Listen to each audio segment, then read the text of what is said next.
अस्सलाम वालेकुम કસીમભાઈ વિનંતી છે બે શબ્દ તમે પ્રેઝન્ટેશન શરૂ થવા પહેલા વીએમપીએલ વિશે તમારા મોઢેથી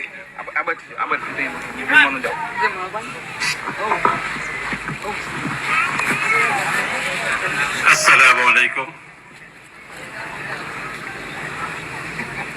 वसरावी मुस्लिम प्रीमियर लीग વીએમપીએલ અસલમાં આદત પડી ગયેલી છે એટલે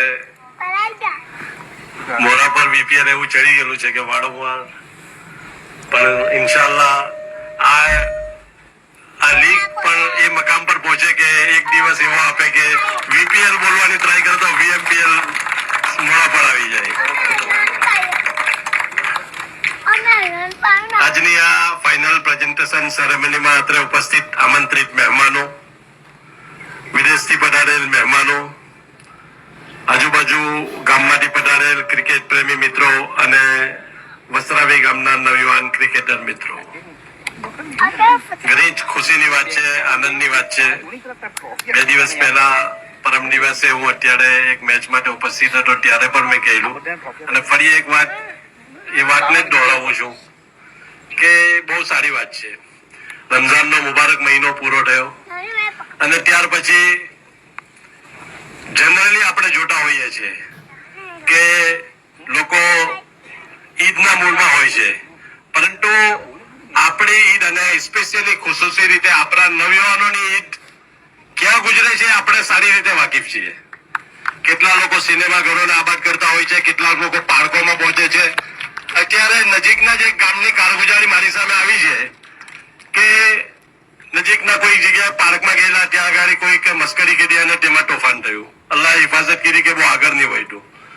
અને તેવા વખતમાં જે લોકોના દિમાગમાં બી આ વાત, આ કન્સેપ્ટ આવ્યો છે કે ભાઈ ઈદને બીજે દિવસે આપણે ગામના બધા નવયુવાન છોકરાઓને ભેગા કરીને ટુર્નામેન્ટ રમાડીએ. એનાથી સૌથી મોટી વાત તો એ થઈ કે વસરાવી ગામનું જે નવયુવાનો છે એ આજુબાજુ અહીંયા ને ત્યાં જવા કરતા એક ગ્રાઉન્ડ પર એક જગ્યા પર ભેગા મળીને સાથે મળીને જે ઈદની ઉજવણી કરી છે એ ખરેખર દાદને પાત્ર છે. અને આનું અનુકરણ હું ચોક્કસ કહીશ કે આજુબાજુના ગામના બીજા ગામોએ પણ આનું અનુકરણ કરવું જોઈએ. ક્રિકેટ એ માત્ર રમત નથી, એમ કે ને cricket is a gentleman game. Cricket માટે એના માટે તમે ઘણું બધું શીખી શકો છો. એના માટે હું વારંવાર કહું છું કે એકતા અને સમાજને નજીક લાવવાના માટે ક્રિકેટ એક બહુ મોટું માધ્યમ છે. હવે આપણે કઈ રીતે જોઈએ છે એ એનો પર એ છે. અને વસરાવીના ક્રિકેટની સ્પેશિયલી વાત કરીશ. હું જયારે મારી નવયુવાનીમાં એટલે લગભગ 85 ની આસપાસની વાત કરું છું ત્યારે આપણા વડા સમાજમાં લોકોની પાસે આટલા પૈસા ન હતા. આજે જે જાગજમર જે દેખાઈ રહી છે છેલ્લા 10-15 વર્ષની છે.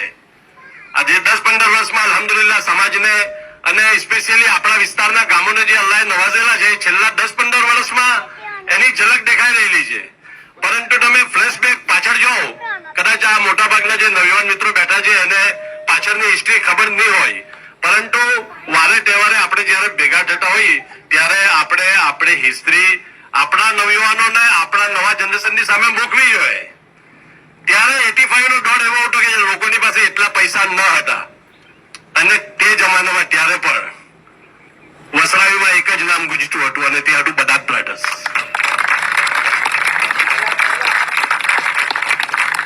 તે જમાનામાં ત્યારે અમારું બચપન હતું, પરંતુ સાચી વાત દિલથી કહું છું એ બદાત બ્રધર્સની ઈર્ષા અમને થતી હતી. અને ત્યારે 1985માં વસરાવીની ટીમ જ્યાં જ્યાં પણ જતી એના સ્પોન્સર તરીકે બદાત બ્રધર્સનું નામ બોલાતું.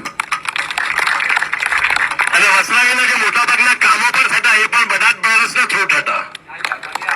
અને ત્યારે મનોમન હું બહુ નાનો હતો પણ પ્રામાણિકપણે તમને કહું છું કે મનોમન એ કામના કરતો હતો કે અલ્લાહ એ દિવસ પર બતાવે કે આ બદાત બ્રધર્સની નામ આપણે પણ આપવાવાળા બની જાય.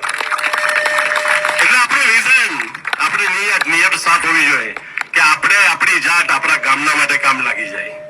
આપણા થકી આપણા ગામને, આપણા સમાજને કોઈ ફાયદો નહીં પહોંચે તો કઈ વાંધો નહીં, પણ આપણા થકી આપણા સમાજને કે આપણા ગામને નુકસાન ન પહોંચે એનું આપણે ધ્યાન રાખીએ.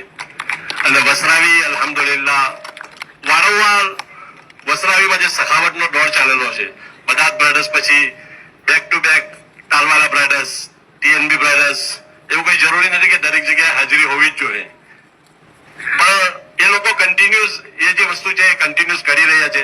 એટલે સખાવતનો નાટો વસરાવી માટે જે કઈ ક્રિકેટ જે ટેલેન્ટ જે દેખાય છે, VPL માં પણ વસરાવીના ઘણા બધા પ્લેયરો રમે છે, તો એ ટેલેન્ટ જે સામે આવે છે એનું મુખ્ય કારણ એ છે કે વસરાવીના જે આગેવાનો છે એ નવયુવાન ક્રિકેટરોને બેકઅપ આપે છે, એ લોકોને સપોર્ટ આપે છે, અને એના લીધે એ લોકોનો ગ્રોથ થાય છે, એ લોકોનો વિકાસ થાય છે, અને વિકાસ ઇન્શાલ્લાહ આગળના જમાનામાં કન્ટિન્યુઅસ રહેશે. અને એ જે સખાવત છે એ સખાવત પણ હંમેશાના માટે કાયમ રહે એવી આપણી ઇન્શાલ્લાહ દિલથી દુઆ છે. એટલે કહેવામાં આવે છે કે દિલથી ખોલીને આપો તો ખુદા વરસે છે, દિલથી ખોલીને આપો તો ખુદા વરસે છે, અને સખાવતથી અગર દિલ ખોલીને આપો તો મોહબ્બત વરસે છે. અને એ મોહબ્બતનો સિલસિલો હંમેશા માટે કાયમ રહે એવી શુભકામના સાથે ફરી એકવાર જઝાકલ્લાહ, ખૂબ ખૂબ આભાર. અસ્સલામુ અલૈકુમ. અસ્સલામ વાલેકુમ.